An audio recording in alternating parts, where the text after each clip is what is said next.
as eight rounds, and you gave Lomachenko. You didn't even give Lomachenko one of those swing rounds.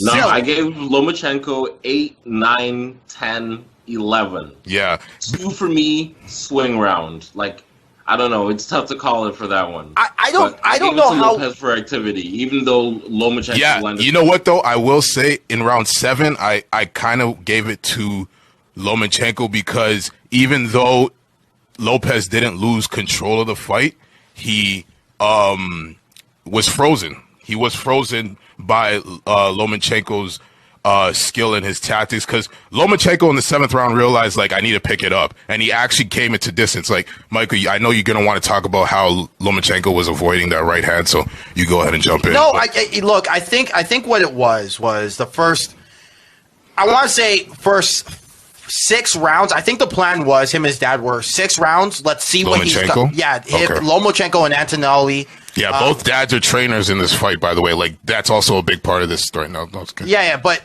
I think the first 6, they were like, hey, we don't know what this kid can do over 12. We don't know what this kid can do over 12. He might gas himself out. Uh-huh. Let's wait him out and go for it in the later rounds. And I think that was almost to its detriment, because what they forgot, because I don't think they won the later rounds because Lopez tired out. I think they won the later rounds because Lomachenko. One thing I noticed with Lopez is, and this is just an analytic perspective, is Lopez didn't really have a defensive reaction he went to. He kind of just either moved his head out of the way or took the shot, right?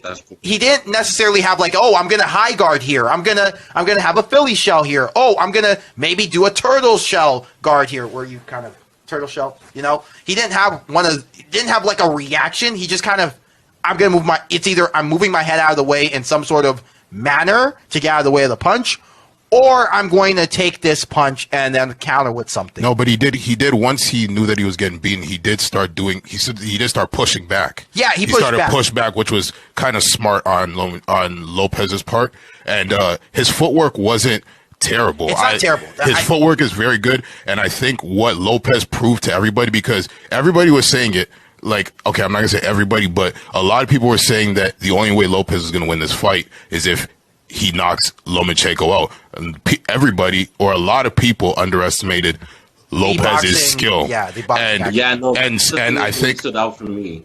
Yeah, it was like the narrative was that he was a power puncher and Lomachenko's a best boxer, but for me, and who am I to criticize anybody's strategy?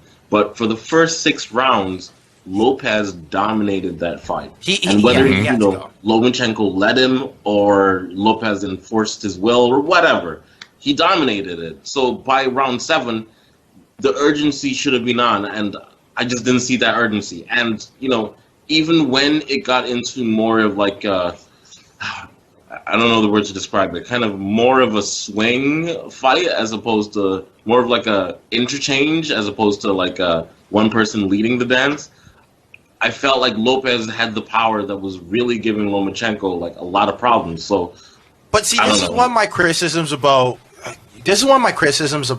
power and how we measure power. And you guys have heard me say this all the time, and I feel like a lot of times I scream, like it's like old man screams at cloud. Or like me just like screaming into the abyss. But we pick and choose when power matters, 1 and 2. We measure power in such a weird way. We measure power in reaction, and we measure power in like perceived reaction. And I think there was times where like Lopez didn't get all of Lomachenko, but because Lomachenko's like backing away or being defensively sound, it looks like we kind of like said, oh, that's a power punch, and you see in the comedy box numbers. Though, like you know what? When he went to the body, for sure. When he went to the body, but there were some power punches that you saw like on the comedy box numbers to the head, where I'm like, I don't know if he landed that many. You know what I'm saying? Like, it's like you're watching it and you're like, I don't know about that, right? Yeah, you're right. I think Lopez wasn't very accurate, but because he connected, like David said, a lot of people perceived him as having the power advantage in those rounds. What was I was gonna say something to David. I wouldn't say that Lopez got anything that troubled Lomachenko or would have knocked him out or anything like that, for sure. But I do think like he was effective in landing, more effective in the earlier rounds than Lomachenko, because Lomachenko literally didn't throw anything for the second round. And I felt like, it wasn't until the later rounds where Lomachenko pretty much was like, oh yeah, like let me try to win this fight.